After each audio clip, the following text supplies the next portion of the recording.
Hello, welcome to Chapter 3 Podcast, the show for readers of science fiction, fantasy, and romance. This is Season 2, Episode 19. Today we are talking about the next book in our First Law Readalong, The Heroes by Joe Abercrombie, and joining me and Leanna is special guest Hilary from BookBorn Reviews. Thanks for joining us. Hi, thanks for having me on to talk about The Heroes. Yeah, absolutely. If you want to introduce yourself a little bit for people who don't know you, and for anyone who's interested, Hilary's YouTube channel will be linked in the video description or in the show notes. Yeah, I run the YouTube channel BookBorn, where I talk all things fantasy, usually not necessarily reviews, but things like tropes or analysis or explorations of themes and commonalities between all things fantasy. It's awesome. So we're here to talk about The Heroes, second of our standalones. Leanna, how many times have you read this now? This is my third time. Okay, nice. This is another new one for me, and I'm curious to hear what everybody thought. I mean, Leanna, I know you've read this before. This is probably, I liked it more than I thought I would, but I still think it's probably my least favorite. This was maybe in contention for my favorite. Really? Oh, that's so interesting. Yeah, and which is funny because I really did not want to read this. I was like, I don't want to read this. I'm not going to like it. And Leanna was like, trust me, you'll like it. Just in fairness, you didn't really think you'd like Abercrombie before you read Abercrombie. I mean, that's true too. But Best Served Cold really let me down. I didn't really like Best Served Cold. So I was feeling, iffy about the standalones. When it comes to First Law, it's just opposites are true. Whatever you think you know or think you will feel, trust that it will be the opposite. So that means you will hate the Age of Madness trilogy because you're excited for it. Oh, bummer. That's what I'm looking forward to. It's funny because I really liked Best Served Cold, but I thought I would really not like this, and I liked it better than I thought I would. So, but still not my favorite. And Leanna, how is it having read it multiple times at this point? Well, I don't want to take credit, but I'm going to take credit for the fact that you guys like it as well as you do, because I didn't know anything about it before I read it the first time, just that it's a First Law book and it's the next one after Best Served Cold. And so I did not know that it would be as plotless as it is, and I did not know that it would just be like 3 days of battle. That's it, from tons of perspectives. I did not know that, and I think it really does help to know that.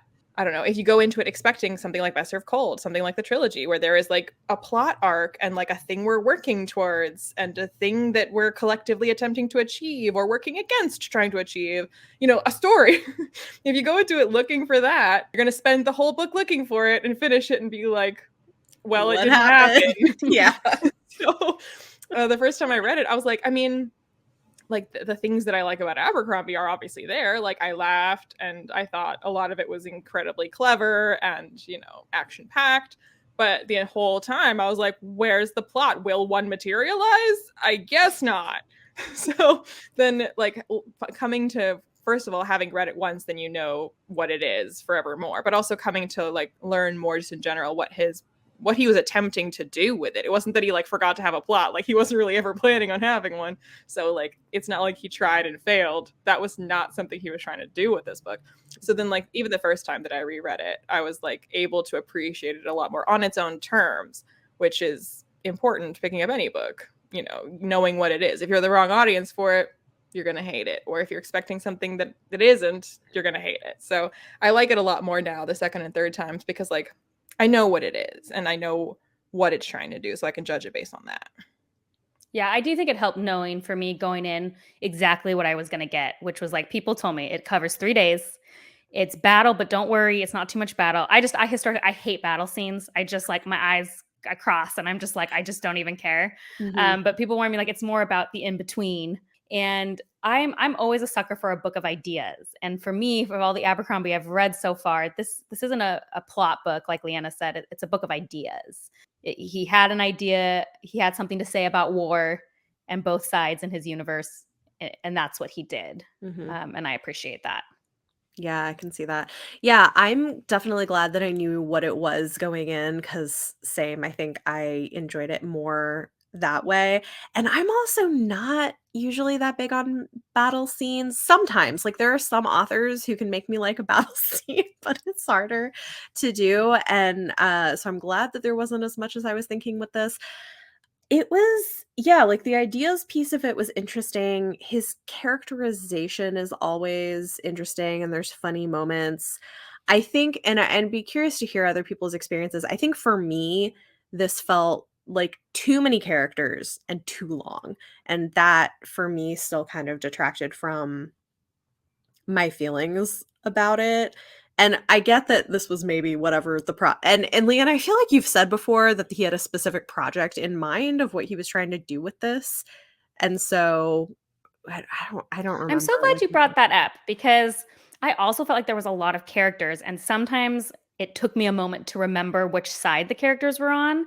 And Lenny, you can weigh in. I thought it might be intentional because, like, halfway through the book, I was like, sometimes it's hard for me to remember who's on whose side. I've got to like, it takes me a second to be like, oh, Kraw's on this side, and these Northmen are on that side, the Union. And I was like, well, is that a statement about how like literally pointless this war is? Like you can't even keep track of whose side is who because they all have similar goals and they're all people and you just have no idea. So that might be me over explaining it, but like that's what I started to feel was like maybe I'm supposed to take a second to remember because it's like furthering that narrative in this book, which is really like this whole thing was pointless.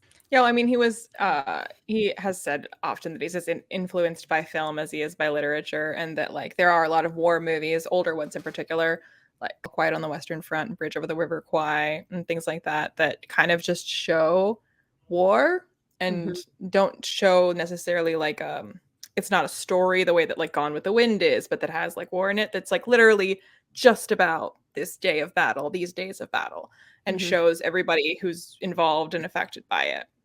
And I do feel like The Heroes is even more cinematic than a lot of his previous books are. And in general, he has a kind of a cinematic touch to how he writes things. But like that one more than the others feels like this could be a movie, the way we jump around from perspective to perspective. And I do think you're right. I don't think that like his explicit thesis is that like you can't tell which side is which.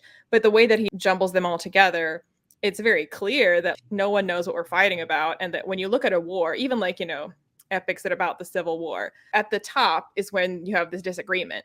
But if you're a soldier who's like in the trenches, you're no different from the soldier who's wearing a different color from you on the other side of the trenches. And so you're all hungry, confused, scared, don't understand your orders, are avoiding your orders, don't have the supplies you need, have too much of the supplies you need. Like it's just like a logistics mess at that point. Is that's all war is like a bunch of people running around not knowing what they're supposed to do or avoiding what they're supposed to do. And it's just a disaster on every side. Yeah, well, and I think what's interesting too is you get a lot of things of like people taking credit for things they didn't actually do, or people being sort of lauded as heroes for not really doing much of anything. And I just think it's interesting the way it sort of pulls apart the sort of heroic ideal of soldiers and warriors and everything. And I think he does that through the entire book. Oh, yeah. I think that's, I had talked a little bit on my That's a channel little more before. explicit because of the title and the place that they're doing it in. Right. Yes. Yes. It's very explicit in this one. is. But he's very into the anti-hero journey. I don't say that lightly because everyone's into an anti-hero. I mean legitimately like what happens, after you're the hero, or what happens when you're trying to make these changes and it doesn't work. And it's just something I'm so interested in. And it's one of the reasons, Kraw's story in particular was very heartbreaking for me as a character I really liked. Explain that. Are we doing spoilers? Not yet. Okay. We will, but I don't think that spoils what I just said. I don't think that spoils anything. Okay. But yeah, so I think that's very interesting. And Leanna, just like as you brought up, I love how the war, like the battle starts. Like it's literally like one day someone wanted the heroes and the other person's like, well, we want this. And then it was like, we need to take that hill. And already it was just such a brilliant This book is literally about people choosing a hill they're going to die on. Right. Yes. There's a line in the beginning of the book that says that, like, this isn't the hill you want to die on. And I think it's one of the funniest lines in all of Joe Abercrombie's thing. It was just like so poetic and such a mission statement for the whole book in such a hilarious way. Yeah, it was just good. Yeah. One thing I think is interesting with what you said about sort of the anti-heroes, you literally have a moment, and I won't get into too much detail about who, because spoilers and stuff, but you have a moment where there's somebody who people have died, and somebody's like, I thought I wanted to be a hero, and like I'm not, and he's like, well, this person was a hero and he's dead, look where it got him, and it's just interesting that like the people who win or survive or come out on top aren't necessarily the people who are actually heroes. I mean, he has lines like that in all of his books. It's not in the Heroes, I'm pretty sure. I think it might be in Red Country, but because this happens in all the books, it's hard to remember which book it's in. But there's a line that's like, history is littered with dead good men.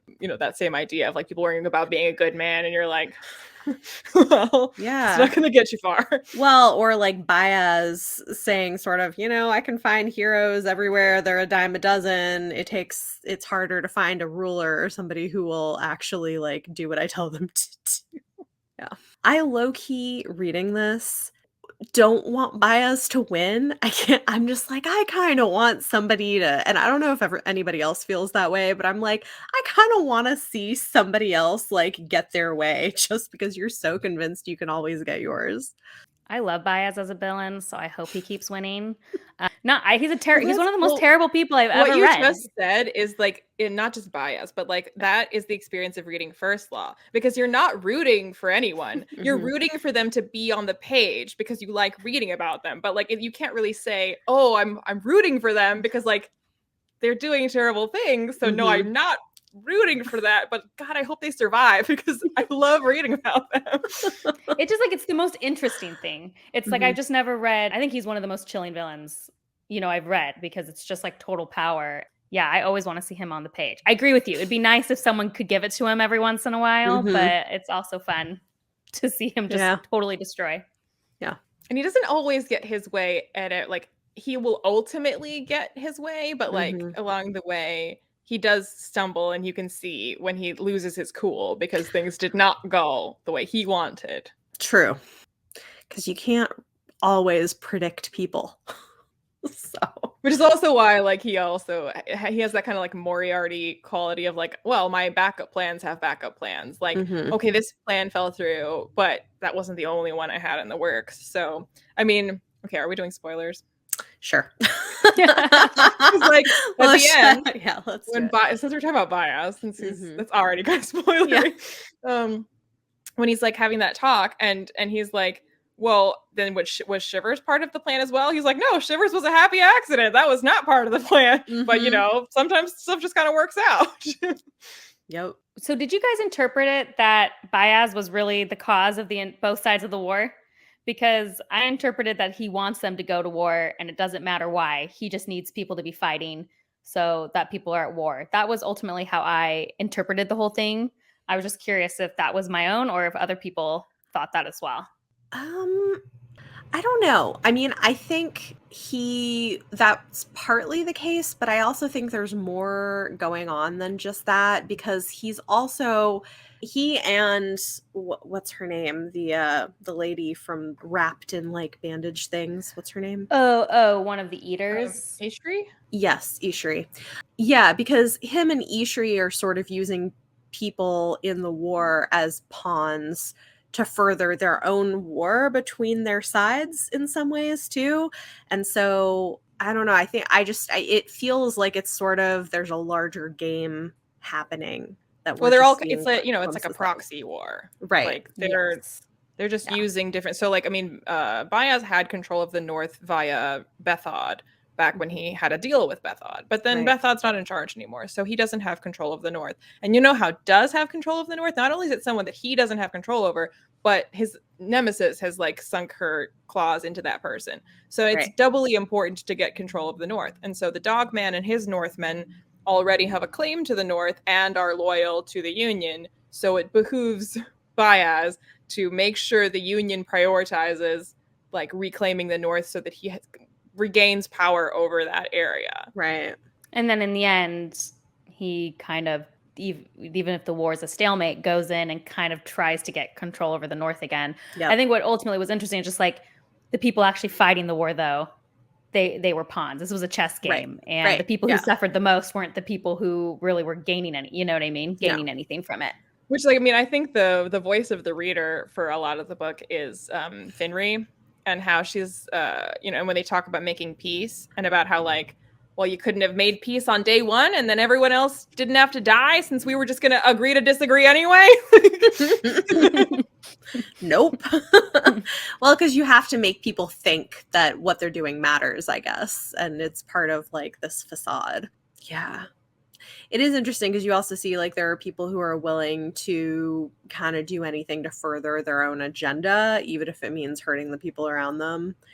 And Baez will work with that. I mean, those are people that are after or they're kindred spirits. Like Baez is like, I know how you think. We can work together. Yep. But like, speaking of Finri, I think this is a great example of Abercrombie doing women well, because Finri is not, I feel like I complain all the time, and I'm not the only one, about female characters that are either put in situations that are like absurd, where the men around them are like, you are a woman and therefore you're stupid. And you're just like, okay, like, people don't actually like come out and say stuff like that usually. Or women in the stories being the ones saying, excuse me, you're only saying that because I am a woman. And you're just like, well, don't talk like this. That's not a thing. So like, I feel like the way that the men around Finri treat her and the way that Finri reacts to that, it checks out so much. Like, she seems like an independent-minded woman in a world that isn't especially feminist, but it's not impossible to get her way either, because she is born into privilege and has some modicum of power. So like, watching all the different interactions she has, and how when she like can't help herself and like sticks her foot in it, and then is like, when her husband is like, couldn't you have just been, you could have gotten your way, we could have helped people if you had just, said what I know it hurts you to say, but if you had just like bowed and scraped and just agreed and said they're right, we could have actually helped people. And she's like, ugh, you're right. I really liked Finri. She was a good addition for me in the heroes. Just, I really liked her whole storyline, and the same reason, and she goes out and I forget who she talks to, and he's like, shut up, I know exactly what you're doing. Like, and she gets ashamed. Like, it was the right amount. She was conniving, but like also she wasn't one of those characters who gets everything she wants. And so it was just very interesting. But also, that guy is exactly the idiot that she said he was, because 2 seconds later, he completely fails at leading the people he's supposed to lead. And she's like, told you so. This isn't, I mean, I'm in danger now, so I'm not happy that I'm proved right, but. Right. Yeah. I think in general, I'm like a lot less bothered than you are by the books that do the overt feminist thing. I'm okay with that too. But I did enjoy Finri as a character, and I thought she was interesting. I love the fact that like she gets kidnapped and ends up like getting free and convincing Black Dow to like free 60 prisoners as well. I was like, but even that is a thing where like it sounds really impressive after the fact, but she didn't really do anything to escape. Like, she did negotiate for the release of other prisoners, right? But like, they were gonna send her back anyway. Like, it wasn't really that she like, true. It was a daring escape, right? Or anything like that. Yeah. Like, it sounds just like with all of the heroic exploits of a battle like this, hers included, the telling of it sounds, and then like later too, the same thing with Gorst, where it's like originally like people who saw it, he killed 5 men, and then later on that day it was 10 men, and then by the evening it's probably he killed the whole army single-handedly. Like, the story just grows with every telling. Right. I guess kind of with that too, one thing I appreciated is that he's able to, like, we know that Elise is in a bad situation and is probably being assaulted and whatever, but like, we don't have to see it all on the page to know what's happening. It's something I've said about Abercrombie again and again and again, which is that he actually never shows assault on screen, because there's some in the first trilogy, and even though he is not shy about doing sex scenes, he has never done an on-screen assault. It is always fade to black or off screen. Yeah. And it's something I appreciate so much about him as an author, because he's proving that you can write dark and gritty novels without having to be edgy or try to, take advantage of those difficult things. And he can get his point across without doing that. And it's just something I'm always going to sing his praises for, because I think it's just like a really good example for the grim dark subgenre as a whole. To rely on SA to make your story grim dark is lazy writing. And for people who say, well, it's grimdark. What'd you expect? You're like, well, Mhm. you don't actually have to have that. Like, I'm not saying that you can't have it if it, like the story necessitates it. Right. But if you're just like, how do I make it dark? How do I make it dark? I know. Let's have a woman assaulted. Like, Yeah. that's not how to write. I think he Like, thinks how about novel. it. He thinks about it. Yeah. Yeah. And he thinks about what needs to be shown and what doesn't need to be shown. Like, and that's, Mhm. you know, he puts thought into it. Yeah. Well, and it's not that it doesn't exist. It's realistic in that, like, it certainly happens, but it's And I not mean, like, use a film comparison. Like, I think a lot of what he does has that kind of like Hitchcockian, like whatever I don't show you is more impactful than what I do. So like just having Finnery kind of sit with like, she doesn't actually know what's going on. She doesn't Right. actually know what fate befell her, but that he keeps showing her sitting with the like knowledge and like her imagination running wild. You know I left her to a terrible fate, and I can only imagine how bad it is. And whatever you imagine is way worse than anything that if I cut to that scene and showed it to you, like it would be awful and we'd have to sit through it. But just the chilling effect of like knowing it's happening, knowing it's probably happening, and you get to picture the extent of it it's going to be more chilling that way, more effective. Yeah. It was interesting seeing Shivers in this book because you see Shivers in his final form. Yeah, I mean, he's come such a long way from the young kid in the First Law trilogy. Broken 9 fingers because he killed my brother. Yeah. Well, and even from the last book, I mean, we kind of saw the beginnings of his evolution, but he's just, everything's so like kind of grim and serious in this one. But it's interesting because there's the moment where, you know, he tells Calder, if you get an opportunity, take it, because he didn't take it and obviously regrets that. Yeah, reading The Heroes made me understand, Leanna, why you had told me that Best Served Cold is actually Shiver's story. And even though I didn't love Best Served Cold, I wonder if I went back into a reread of Best Served Cold as it being Shiver's story and not Monza's story, if I would feel differently about that book. Because I agree, Bethany, it's just, it's sad. It is, it's really sad to see Shivers in The Heroes. Yeah. But it's also, the way that he becomes this character that like the moment you see the name on the page, like you're just like dun dun dun, like and the fact that like he could write a character that you first, it's not like usually characters like that are not, maybe not necessarily usually, but oftentimes you know very little about them, they're enigmatic, they just appear on the page, and like that's what makes them so, you know, biased to some degree, is that way. You know not that much about him, he's a wild card, and that's what makes him chilling on the page. But we've seen Shivers as like a punk kid who's like, and you know the origin of his name, and it's not particularly like fear and inspiring. Like you saw him at his lowest, and yet you, even though you've seen all of that from his character, when he steps on the page, when he comes into a scene from The Heroes onward, you're like, call Shivers, dun dun dun. And like the way everyone reacts to him, and the way that like he used to be kind of like chatty and kind of talk about his life and his like theories on stuff, and now he barely says a word, and when he does, it's something like cutting and cynical.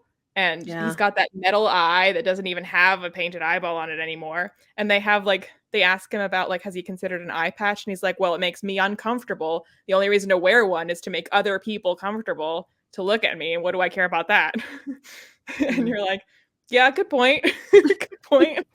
And you know, the scene where he stabs that guy over and over and over again, a darker scene. It just like, I kept calling back to like the beginning of Best Served Cold when he like comes out and he's like, I'm gonna be different, right, and life's gonna be great, and then you just see that scene and you're like, well, here we are. And I love too how like Abercrombie sets up what in another book you would have. Well, Hilary won't understand. Actually, you won't either. The Clegane Bowl meme of like Game of Thrones, how like the Clegane brothers have this rivalry. Everyone was like, they're gonna fight by the end of the show, and it was terrible when they actually had it happen. But it's this, you know, like long-standing rivalry that you keep building it up, and like the show had to do it because people kept talking about, oh, it's gonna happen. But so the way that throughout this book, like the way that Gorst is so mad about how he lost his position because of what happened in Best Served Cold, and we know Shivers was around for that, and when he spots Shivers and he's like, were you ever at Cardani's House of Leisure, in his wonderful high-pitched voice, and Shivers is like, Never heard of it. Because you don't know what he's gonna say. You're just like, are they about to fight? Is this about to? And he's just like, nope. Yeah, there's a lot of good moments with Gorst too at the end when he gets the letter and it's predated to anything he did. Yeah. oh, that's just painful. And to your point, Leanna, like also his obsession with Finry, like never goes anywhere because this is life. And like someone's obsession doesn't get to end in like you getting together. Like he just has an obsession. And also it's creepy. Like like the way he thinks of her is so creepy. So it shouldn't, you know, and it's to be clear, I didn't want anything to happen between them. It actually was, that was probably one of the most chilling perspectives, because you're like, great, has anyone thought of me that way? Like when he's thinking that way, and you're just like, you don't know. She doesn't know. So you really don't that read way. Your comments, do you? What? So you really don't read your comments, do you? I have my comments heavily filtered. Thank heavens. We are on the internet. There's guaranteed someone thinking terrible things. That's my point, Anna. I didn't like it. I don't like that Abercrombie's so good at writing it. I don't like it. It's like, I don't have to like it. I just thought that, like, because Gorst is the heroes we have actually quite very few. In Best Served Cold, we had Casca and Shivers and some familiar faces that we could kind of like latch onto. The heroes has really barely anybody, because Shivers is in it, but like not really. It's mainly Gorst, and like Gorst, you know who he is, but he's not really. But in terms of characters you're following, because we don't even get very much Dogman at all. Yeah, like he's in it. But so like Gorst is like the one character that you like know the best and see the most. Like he's like your character that like, I know this guy. This is familiar to me. It's just that like you've always seen him from the outside. You've always seen him doing stuff and maybe felt bad for him because he did get cheated out of that victory over. He's always getting cheated. Getting cheated over in that victory over Giselle when he clearly should have won that duel, but Baez cheated. And to get this like peek under the hood at like what is going on in Gorst's mind all this time, then if you ever go back to reread First Law, Gorst is around quite a bit. Yeah. And every time you see him, you're like, I know more about you than I want to know. You're... Yeah. He's kind of a creep. Which was funny because someone wrote on, when I was talking about how much I love this book, they're like, yeah, I was so sad for Gorst. I was rooting for him. And I was like, well, I liked reading about Gorst, but can't really say I was rooting for him. No. I'm going to be honest. He kind of was creepy, but okay. At the same time, though, like as in terms of both the real world of the scheme of things and in terms of First Law, Gorst thinks pretty awful things, but in terms of what he does, he never actually does anything. Like he doesn't act on that. So like, it's, you know, people say it's a good thing we can't read people's minds, because if you could read people's thoughts, probably wouldn't be having a good time. But like that is usually like that's the line we draw, that like you can think whatever you want to think, but you're choosing not to act on it is kind of the line that we draw. The thing with him though is that is it really that he's choosing not to act? No, it's that he's too scared to act, which is a different thing. You know what I mean? Like there's a difference between a character who like thinks stuff and then is like, yeah, but I know that that's not like actually is for him. I think it's more that he's too scared. And the moment when he finally does say something, it's like, and I mean, I was glad it like didn't go well for him, but I don't know. And like, I love the fact that like this whole time he's like, if I can just show what a good fighter I am and be this hero, like that's going to be the thing that's going to like get attention for me. And when he finally talks about it, she's like, you're a monster. Like, I thought you were a good man. You just want to kill people. Forget that. There's people that like, he's scared because he cares what people think about him and he cares what she thinks of him. There's like, there are creeps that like, are like, I'm entitled to this. They secretly want it no matter what they say, and will act on whatever feelings they're having. I mean, like he's not that. So he could be worse. He's a little delusional, but I always do what's interesting about Abercrombie is I find the characters I dislike the most are actually technically the people who have done the least worst things. Like in the first trilogy, like Jezzel, I just hated him at first. Well, like in the first book, you're just like, Jezzel's the worst. He's like that sexist everyone knows him. I hate him. And it's like, well, I got Glockta right there, but I'm like, it's fine. He's just torturing people. He's not sexist like Giselle. And it's like, clearly Giselle has the moral high ground in like the first book, you know, like he hasn't really done anything bad to anybody. No, he's kind of like really obnoxious. He's a prick. Yeah, exactly. And so I do think it's funny how like Gorst, like you said, Leanna, like his actions of all the people aren't the worst. So it's just interesting how like Abercrombie can turn it in a way that makes you dislike. I think it's kind of one of those things like, well, those are the people we feel like we've interacted with the most. So they tend to be the most grating for us because they feel the most present. I mean, I'd like to think it's unlikely that any of us interacts on a regular basis with killers. So Me the too. people in our lives that we hate tend to be people who just like are kind of obnoxious or annoying or like a little bigoted, a little sexist, and you're like, I don't like you. Exactly. Because I don't have any killers around for me to be like, well, you're not killing anyone, so you're fine. Good Got a lot of point. shivers. The thing that's more relatable, I guess. The evil you know. Right. Yes.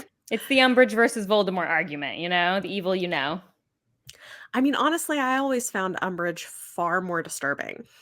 Well, and that's what it is, right? It's because she's the one who actually had power over Harry. Sure, Voldemort murdered a bunch of people Yeah. and is technically the worst person, similar to Giselle and, you know, Glockta. It's But that. I also think there's something about the gaslighting of like pretending to be something other than you are and people believing it. Like that, I think to me is like a scarier thing, especially with someone who has power over you. Well, she also feels again more like not just, you know, that you don't like it because it's familiar, but if you don't, it's more uncomfortable because you can imagine it actually happening to you. Mhm. Whereas like, okay, evil dark wizard Voldemort, you're like that. I mean, yes, that would be scary. Obviously, but like realistically in my life, do I think I'm going to encounter a dark evil wizard Voldemort? No. Am I going to encounter a bureaucrat who's like lying and gaslighting and being Umbridge? Like very possibly. Probably. Yeah, and it's the same with Giselle and Glockta. I don't really think I'm going to have a run-in with Glockta. I have had several run-ins with Giselle's, so, you know. Confess. It's just different. I just like love Glockta though so much too. I feel for him. I mean, I know he does really terrible things, but I love him so much and I just want him to be happy. You don't want Gorst to be happy, but you want Glockta to be happy? Yes. Because Glockta's not like a creep about women. He just kills people. He just kills people and tortures them. It's fine. Also, in fairness, Glockta, he recollects when he was hot, he was a prick. He was a womanizer. But I didn't have to read about it. Exactly. We don't have to be in his head. Like So if we got like a Glockta prequel. I was going to say don't read Sharp Ends because one of the short stories in Sharp Ends is Glockta pre-torture. Oh no. Well, next month we're reading it, so You're doing Sharp Ends before Red Country? we're doing them together. Oh, okay. Yeah.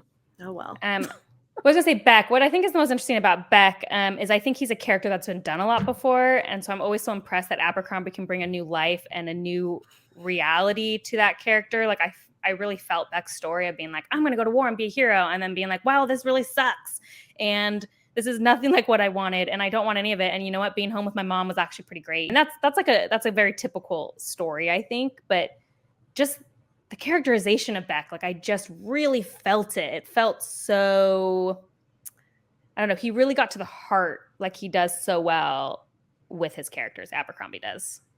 Yeah.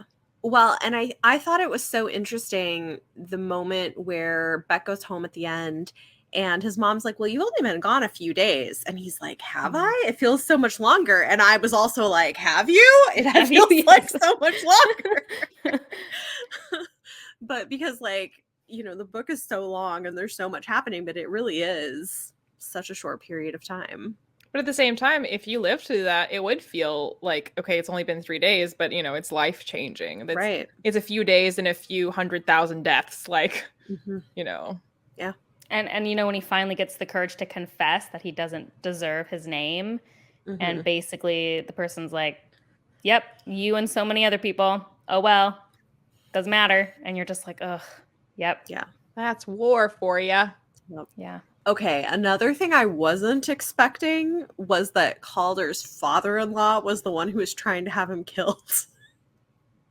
And that whole conversation too is like, you know, I mean, and when he ends with like, you know, well, we're family, so of course we're on the same side. I'm like, I'm pretty sure we're not based on being family alone. You just proved that that's not true. Yeah. Because I just always thought like, oh, he's like the one of the guys on Calder's side because he's married to his daughter, but nope. It's like she could find someone else, you know. We didn't want this. But I mean, it is interesting the way that in general, like, there's the politics of the battle going on, i.e. the political reasons why each side wants this hill and they're willing to die on it. But in the day-to-day, on the boots on the ground, all of the politics of all of that going on, the infighting of the North, and how that actually ends up spilling onto the battlefield and affecting how the battle that is not about that, but it becomes about that. Just like Finry's, maneuvering to try to get her husband back into the good graces and reclaim kind of the seat that he would have had if his dad hadn't been, a traitor or whatever. That like that ends up, that's not what this battle is about, but it ends up becoming what the battle is about because everybody has their agendas that they are using the battle to forward or to finagle things for their own reasons. Yeah. You know what I like about Finry and the way that he wrote her is that she is one of these women who is like angling for better things for her husband and stuff and is kind of like nudging him in the direction she wants him to go. But they're happy. Like, she's not a villain, which I think is so interesting because a lot of times women like that, women who are ambitious and, can be conniving and stuff, are painted kind of as villains who are unhappy in their relationships or make the person they're with unhappy. And I kind of like the fact that she's not. Well, when she talks about what she's thinking in her mind about like, he's perfect for me. Like, I checked the list before I married him and he checks all of my boxes. Yeah. This is like, ideal. It's like somebody I can work with or on. Yeah, and I do love the combo of Finry and Beaz. Like, I like that she is the one who can use him in some ways to leverage herself.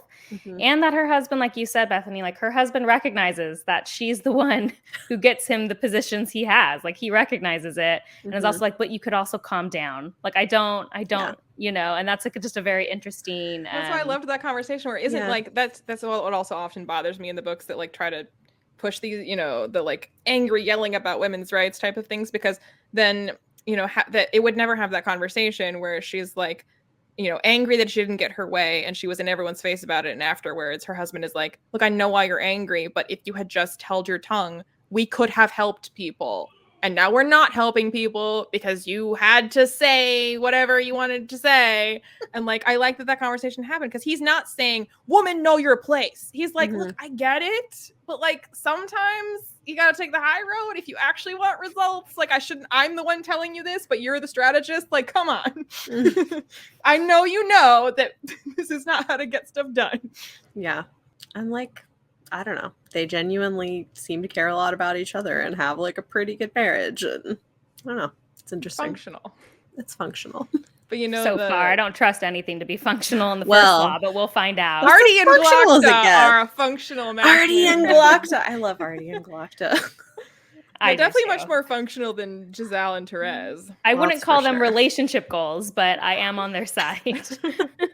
It's partnership goals, I think. Yeah. Partnership goals. Well, and that's, honestly, I don't think that that's a terrible thing because, and I do find that in a world like this one, that's really like the best you can hope for. Yeah. And Artie especially, like I think she was in a really rough position. I really love Artie. She's just, I really love her as a character. And so that, for me, it was like the happiest ending someone could get in that first trilogy. Yeah. It was like, okay, Artie. I don't think it would have been a happy ending for her to end up with Giselle. They would have murdered each other within a month of being married. It would have been terrible. It was so unhealthy. Like it was such an unhealthy relationship and it was just period. And so the partnership is much sweeter for Artie.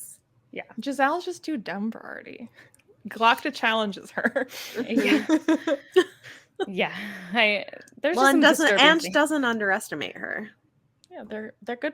They're a good team. They're a good little team. It was funny because when I'd read number 2, I was like, I really hope Artie and Glocta we get more of that because that's a team. And so at the end, I was like, yes, this is exactly what I wanted. Yeah. I was just bummed that we never got her as a perspective character because she was probably my favorite, like one of my favorite characters of the whole trilogy.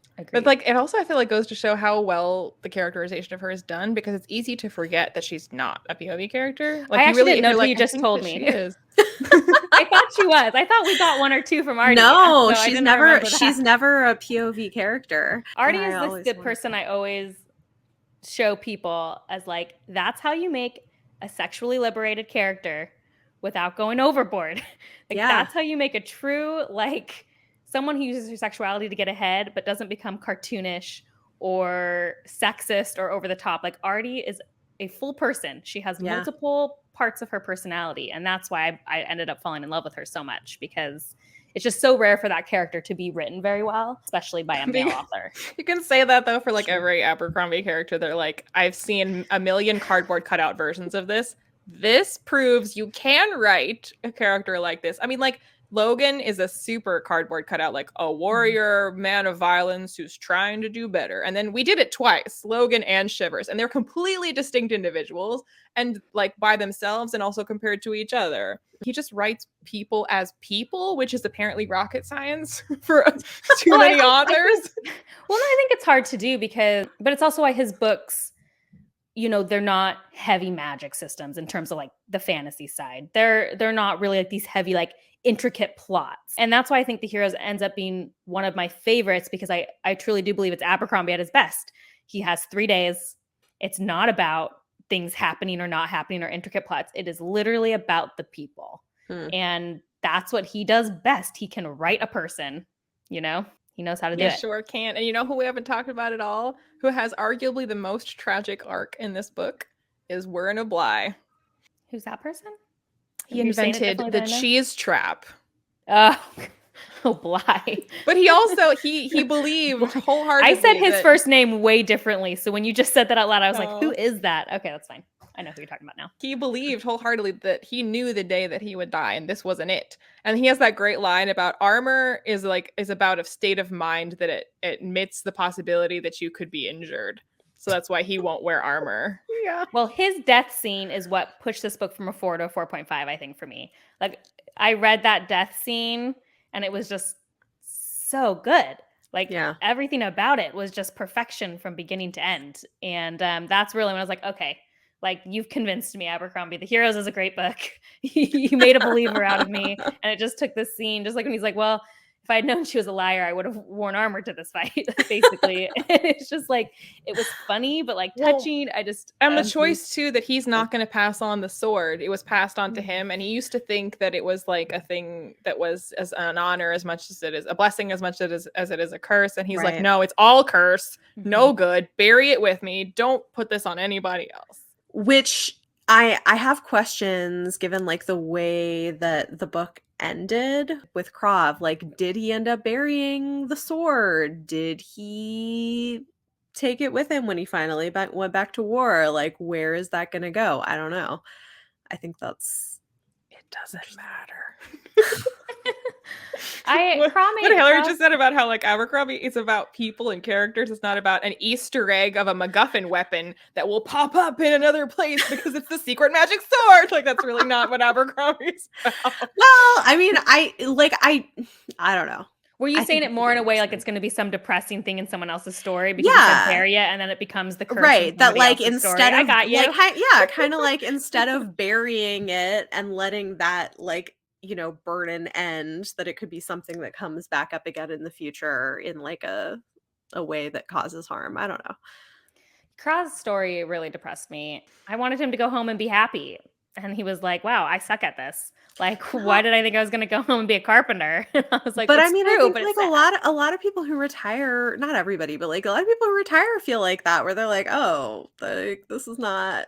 But it was realistic, but depressing. But also, like, it's reminiscent to me. It's like the grimdark version of Frodo coming back to the Shire and realizing he can't really live in the Shire anymore. Because, like, okay, in theory, while you're in the midst of like all this violence, you're like, oh, I should just go home and have a simple life. And then you get there and you're like, but I've lived a whole life that's like in constant violence. I don't know how to live like this. Like, I idealized it in my head, but I can't live like that. I am not built for that anymore. Yeah. And like to realize that truth about yourself. It's true. I guess Casca can't handle peace. Yes, that's for sure. One other question I had was, who's the person in the red hood who was like shouting about the bloody night is back and wreaking havoc? Oh, Dogman was talking about how like, yeah, you can just use the name and scare the bejesus out of them. Like, they were purposely. I know, but who was it? Like, there was somebody in a red hood, and like we never found out who it was. I don't think it matters. Like, the reveal is that like they're purposely trying to scare everybody. Oh, well, I knew they were purposely trying to scare people, but it just it seemed like, I don't know. It seemed like something that would matter of like who was doing it. Like I who just assumed it specifically, was not who Rand was Yeah. ordering it coming being in. done. Yeah. I guess there is like a line towards the end. I guess it could be sulfur, because there is a line towards the end that talks about somebody feeling like they had seen him in all of these different places. Oh, it's that you, like shape-shifting into him. Yeah. Yeah. So like I wonder if that could be it. Anytime someone's shape-shifting, it's your sulfur. Yeah. Pretty handy guy. Mm-hmm. Any kind of final thoughts on this one? I really loved it. Yeah. I was just surprised. I wasn't planning on loving it. So I wasn't, Go according to just being plan. honest. I was just surprised at how invested I was in all the characters. I will admit, like, yes, some of the battle scenes did make me cross my eyes still. I was just like, okay. But there were some good battle scenes too, like particularly very useful. All those characters we didn't know when he did like very short vignettes and they all die at the end. Very good. Just a lot of good commentary, I think. And again, not a book that tries to tell you how to think or feel, but just presents you a lot of information and then leaves you up to decide your own thoughts and feelings, which is just something I really appreciate. Mm-hmm. I always prefer books to do that, which is, I think, why I can only ever read Abercrombie, because everybody else wants to tell me what to think. Yeah, no, I liked it more than I thought I would, because like something that's like 3 Days of Battle just doesn't sound on its face like something I would care at all about. But I'm curious to know who or what out of what we have seen and learned and encountered and been introduced to in this book do you want or expect to see more of in later books? I feel like we'll probably see more of Finri, possibly. I think that would be interesting as well. I think with Baez her is- husband's promotion, Yes. I feel like it's very likely we will see them again. Yeah, somewhere. Or that they'll have some kind of role to play, or someone related to them or something. I don't know. I mean, obviously, there's always like the people pulling the strings like Baez that are going to continue popping up, of course. Bias is a given. Yeah. I assume Shivers is a given. I just don't know to what degree. I don't know how background they're going to be. You know, I would hope we get more focus on the Dogman in the future, but it may be that he will always be a background character at this point. It's just really hard to tell. I mean, I've always said to read all the books in order so that you get your maximum enjoyment from. I'm doing it, Leanna. I'm listening to you. I'm reading them. I'm saying this, so like it's not like for no reason. It's because there are things in these books that may or may not come up in later books. Yeah, I don't know that I'm like, I think the thing is for me is I don't know that I was that invested in most of the characters in ways that I have been in other books. And maybe that's also part of why this is maybe my least favorite. And I still liked it. You know, mostly positive feelings, but what did you rate it? I just finished it like 10 minutes before we started recording. So you don't know what you rated it? I'm leaning towards like a 3.5. I think that's probably where that will be rounded up to a 4 on Goodreads. Well, we'll see. I gotta think about it. That's kind of where I'm leaning, which would make it my lowest rated of the books in that we've read so far, but still not bad. So yeah. Any expectations for Red Country? I mean, I'm kind of excited about the Western thing. I think it'll be fun. I am anti-excited about the Western thing, so look at us. I mean, I was anti and continued to be anti. I think I explained it to one or both of you that I was like, well, it's better than a Western because it's First Law, but it's less good than the rest of First Law because it's a Western. So like on the scale, Westerns are here, First Law is here, and it's like in between. So better than, but I mean, I really enjoy a fantasy Western, so I'm hoping I'll have a good time with it. We'll see. It feels more like a Western than a fantasy. I mean, all of his books have very pretty low fantasy anyway. Yeah. But I'm my guess is it's not gonna be as good as the Heroes for me. But I think it could be better than Best Served Cold, just because I was just really met on that one. I give that one a 3 stars. I loved Best Served Cold. So sorry. It's funny. I think it's probably like my second favorite of all of them so far. So it's just switched with the Heroes for me, you know. Yeah. We've switched those two. Yeah. So yeah, I'm going in with an open mind though. I would say, I mean, like for the 3 standalones and rereading them, you know, reading them more than once, the first time through, Best Served Cold, definitely my favorite. Mm-hmm. And the Heroes, definitely my least favorite, and Red Country. And then reading it now 2 and 3 times. Best Served Cold, I still like it, but I don't think there's that much, like, I love seeing shivers again. Like every time I read it, I'm like, shivers. And Casca, I enjoy Casca. Mm-hmm. But like it's not a book that like, it has a lot of like just like stuff happening, so you always notice stuff because there's just like a lot, and so you can't possibly pick up on it the first time. But it's not really anything where I'm like, oh, the second time is when you really see this because now you know, and it's different. Like, it's not really, nothing's really different. Whereas the heroes and Red Country a bit is like, because you've read the books that come after it, because you've read the end of those books, that like rereading it, like you get more out of it every time. Mm. So like rereading Bester Cold, I'm like, I still like it because it's good, but I'm not wowed by it anymore. Whereas the heroes is kind of like a slow, like the first time I was like, well, there was no plot, literally no plot. And the second time I was like, okay, well, I know there's no plot this time going in, so let's see how we do. And I was like, actually, that was quite brilliant in what it was actually attempting to do. I think that was actually really good. And the third time I was like, yeah, this is quite brilliant. And I think I get more every time. And Red Country just stays exactly the same in my estimation. Like, has not changed, never will change. It's just, it just is. Oh man. We'll see how it goes. I don't know. Like, I'm hoping I'll like it, but who knows? I mean, it's good because it's First Law. So like characterization, great. Theming, great. The things he does well, he continues to do well. But he himself said that he felt the most burned out writing Red Country. And like, I think I feel that, but I also always feel burned out by Westerns. So like, I feel like feeling burnt out goes with the vibe of a Western already. So if you're going to have burnout or a feeling of burnout, that's the type of thing to be writing because you're already in burnout zone. That's really interesting. I kind of like Westerns, so I don't know. We'll like, see. you know, like Westerns are often like people kind of like at the end of something or escaping something. It always kind of has this feeling of like an end or like a past, or, you know, it doesn't feel like fresh and new so much a lot of the time. So like having that feeling of being tired and over the hill, like that goes with a Western. Yeah, it does. I would agree. All right, so we'll see next month how it goes. So it is time for On Our Radar, where we'll share recent or upcoming book releases in sci-fi, fantasy, and romance we're excited about. Books for today's episode will be primarily released between June 28th and July 11th, 2022, although guest recommendations might be outside of that. But first, if you enjoy the podcast, we'd appreciate if you take a moment to rate and review us so we can continue to reach more listeners. And if you're interested in getting early access to episodes as well as exclusive bonus content with every episode, consider supporting us on Patreon. Huge thanks to all of our supporting patrons, including our world-expanding patrons, Trina, Sarah, and Stephanie. You all make what we do possible, so thank you for your support.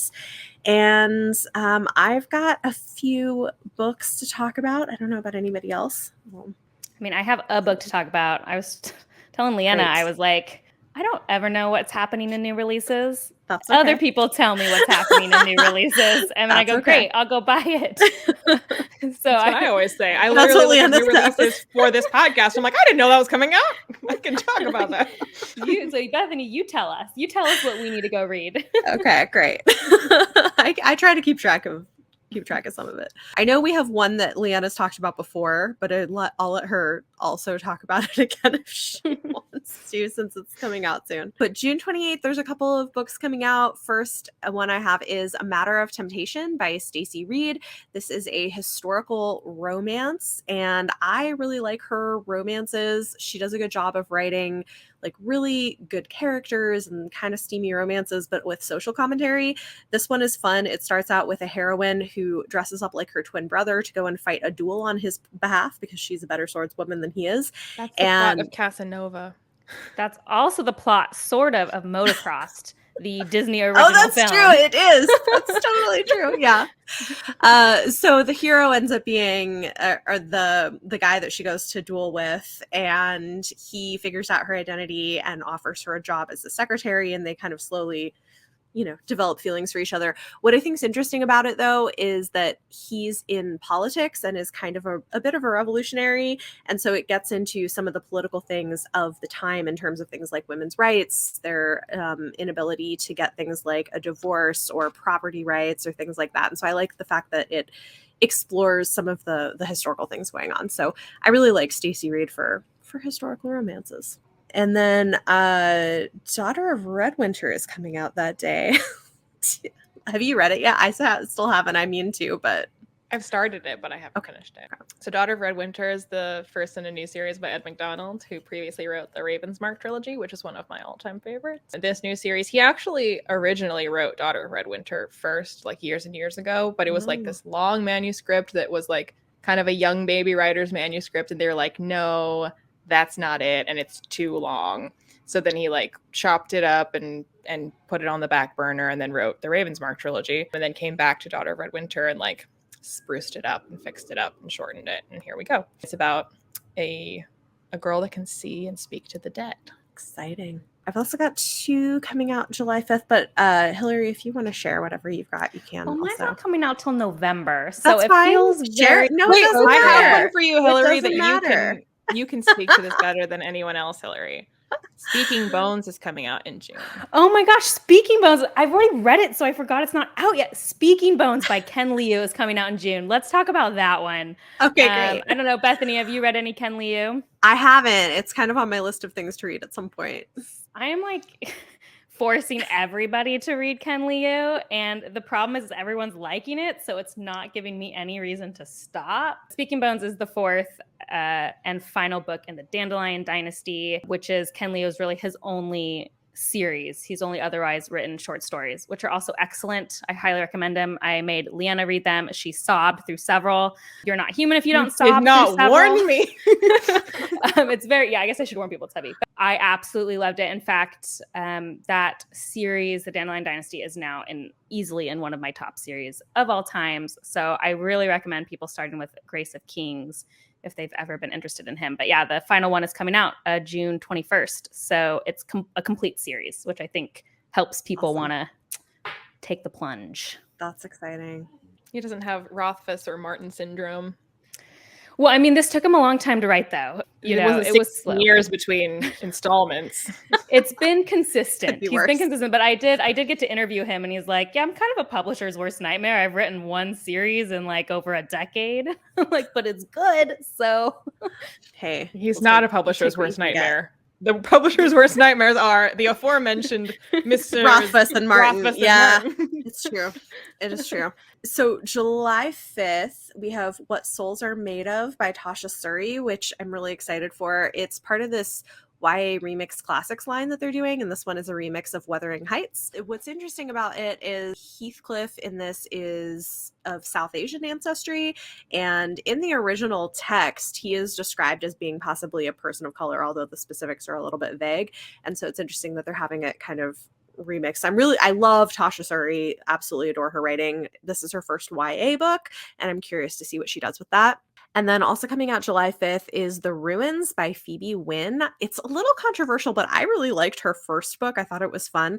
This one is being pitched as a suspenseful feminist gothic coming-of-age tale with shades of Patricia Highsmith, Rebecca, and Atonement, pitched against the sun-soaked backdrop of a summer holiday on the French Riviera. Is there something that it's not doing? I don't really care because I really enjoyed her first sort of like gothic thing. And some people thought you would not like it, Leanna. I think it's way too on the nose for you. Like, case in point of like on the nose feminism, there's plenty of it, but I just enjoyed it for the ride. So I'm looking forward to trying this one. It was just like every comp ever. I know. I know. It's true. And publicists can't figure out how they're going to pitch a book. It happens. So yeah, go and check all of those out if you're interested. There are links, as always, in the show notes or in the video description if you are watching us on YouTube. Thank you so much to Hilary for joining us. This was a lot of fun. And this has been Chapter 3 Podcast. We're your hosts, Bethany and Leanna, and you can follow us on Twitter, Instagram, and TikTok at Chapter 3 Podcast. And you can also find us on YouTube on our individual channels, which will be linked down below. The next episode will be available in 2 weeks. I believe I'm going to be back with Izzy with a exciting panel of guests talking about queer historical romances. So stay tuned for that. And this episode's bonus content will be available to patrons in the next few days. Thanks for listening.